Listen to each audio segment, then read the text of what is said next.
सबका कल्याण है। जय गुरुदेव महान, करते सबका कल्याण है। जय। मानता हूँ कबीरदास जी तीर्थंकर नहीं कहे गए, नहीं हुए, उनको उसकी संज्ञा नहीं दी, लेकिन महान अवतार तो कह ही सकते हैं।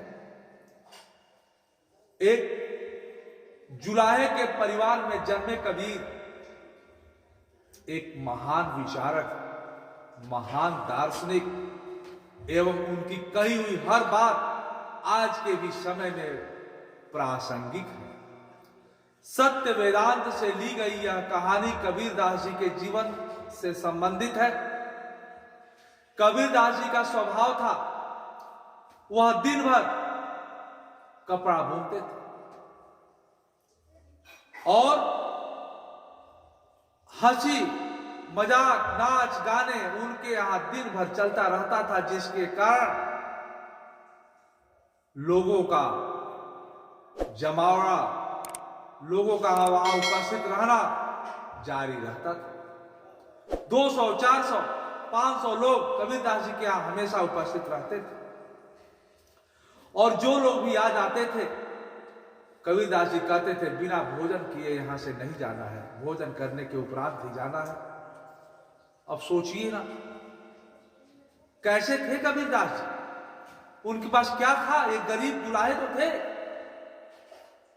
ये बुनकर का कार्य करके और इस से जो पैसे होते थे इसी से परिवार का गुजारा चलता था और फिर भी लोगों के आने पर लोगों को बिना भोजन किए जाने नहीं देते।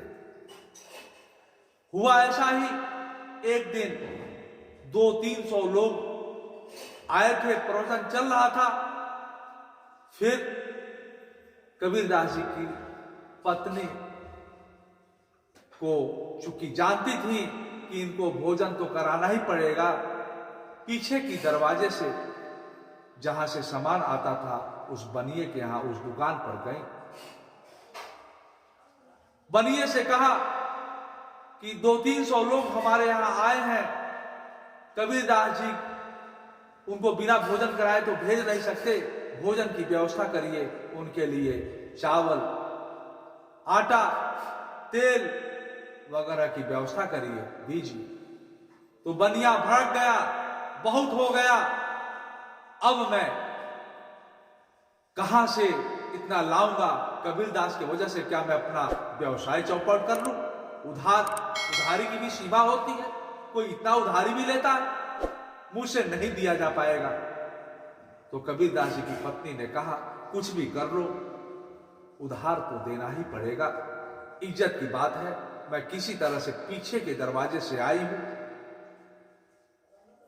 तो फिर उस बनिए की नजर बहुत दिनों से कबीरदास जी की पत्नी पर था। चूंकि वो कबीरदास जी की पत्नी थी, सुंदर तो थी ही, अगर सुंदर नहीं होंगी तो भी सुंदर हो गई होंगी, क्योंकि वो कबीरदास जी जैसे व्यक्ति की पत्नी।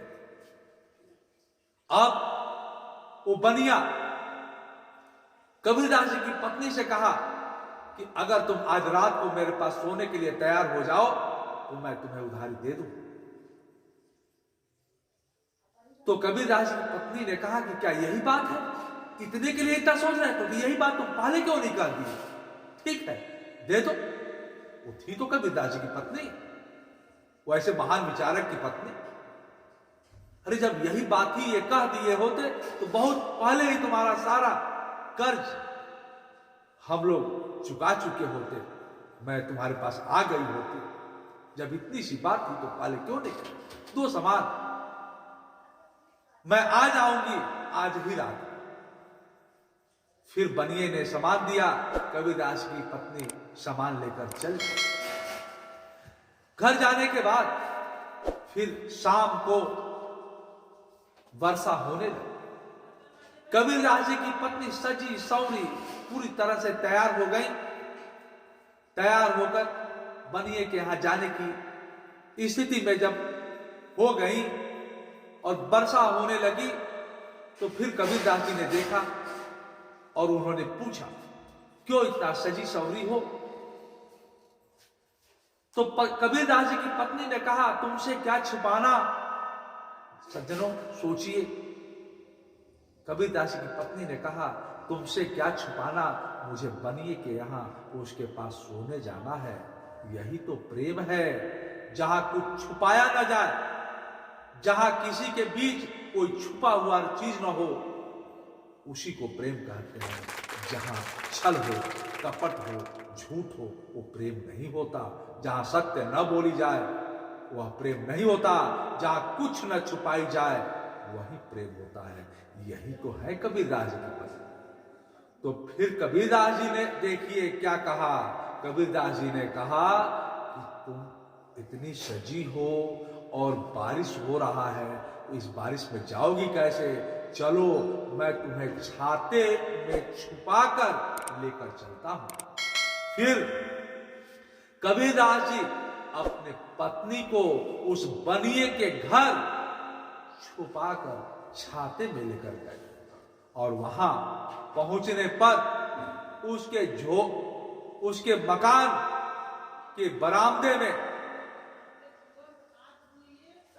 रुक गए और पत्नी को अंदर भेज दिया और कहा कि जाओ निपट आओ। अब जब कबीरदास जी की पत्नी जाकर दरवाजा खटखटाई और बनिया निकला तो उसने पूछा, आप इतने बारिश में आ गए? और पहले तो वो आश्चर्यचकित हुआ और फिर पूछने के बाद उसने कहा कि बारिश में आने के बाद भीगी नहीं? तो उनकी पत्नी ने बताया कि कबीरदास जी खुद मुझे छाते में छुपा कर लाए और जल्दी करो, देर मत करो, क्योंकि कबीरदास जी वहां रुके हुए हैं वो हमको ले जाने के लिए, क्योंकि उनको भी देर हो रहा है। जल्दी निपट लो, चलो रूम में, चलो कमरे में। यह बात सुनकर बनिया तो हतप्रभ रह गया और बनिए ने पूछा, क्या कबीरदास जी स्वयं लेकर आए हैं? तो कहा, हारे वही बरामदे तो बैठे हैं, जल्दी से निपटो, काम हो जाए, देर ना करो। अब बनिया जो है दौड़ा कबीरदास जी के पास गया। फिर कबीरदास जी ने कहा, क्यों इन सब बातों पे देर लगा रहे हो? जल्दी से निपटो, अपना काम करो और इन्हें छुट्टी करो। बनिया जो है कबीरदास जी के पैरों पर गिर गया, गिड़गिड़ाने लगा, क्षमा याचना करने लगा कि क्या ऐसा भी महान, ऐसी भी सोच, ऐसे भी विचार क्या दुनिया में होते हैं? और सज्जनों, ऐसा विचार, ऐसा सोच रखने वाला कोई कबीरदास जी जैसा ही महापुरुष हो सकता है। तो इसलिए जीवन के परिवर्तन के लिए, जीवन का उद्देश्य पूरा करने के लिए कबीरदास जी का विचार, कबीरदास जी जैसे विचारकों का विचार आज के भी समय में प्रासंगिक है। इन्हीं शब्दों के साथ ओम श्री सद्गुरुवे नमः।